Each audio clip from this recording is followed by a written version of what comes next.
Hello and welcome to week 3 of our series of Words for the Week on the subject of God's restoring grace. Over the past couple of weeks, we've been thinking about various reasons why people fall away from Christ and the pitfalls that there are for all of us as we seek to be disciples of Jesus. One pitfall and fear that we may all have is a fear of disapproval by other people. We worry about what other people may think about us and what they may think about us if we express our faith in demonstrable ways. That's what happened to Peter. After Jesus was arrested in Mark chapter 15, in verse 54 we read, Peter followed at a distance. He didn't want to get too close. He didn't want to see people. He didn't want to be identified too much with Jesus. And that can be something that we all fall foul of. Perhaps we're worried about people thinking that we're nutcases or Bible bashers. Like the old statement, if you were arrested for being a Christian, would there be enough evidence to convict you? Do our neighbours know that we're Christians? Does the way not only we speak, but the way we live our lives demonstrate that there's something radically different about us because we've been with Jesus? Don't be ashamed of him.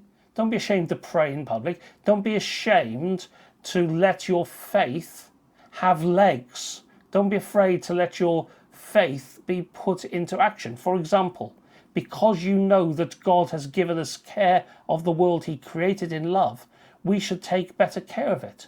So why aren't more Christians involved in taking care of the environment, in community cleanups, or in a drive to encourage recycling? This is a practical aspect of our worship. In Proverbs 29, we read, fearing people is a dangerous trap. We can all fall into that. But much more worrying is when we hear Jesus' words in Mark 8. Jesus said, if anyone is ashamed of me and my words, I will be ashamed of him before the holy angels and my Father in heaven. Let's not fall into the trap of being Arctic river Christians, frozen at the mouth. But just as much as our words need to be free to speak of Jesus, do you know what? We also need to allow our actions to be free so that we're not afraid to serve and to love and to give openly in the name of Christ.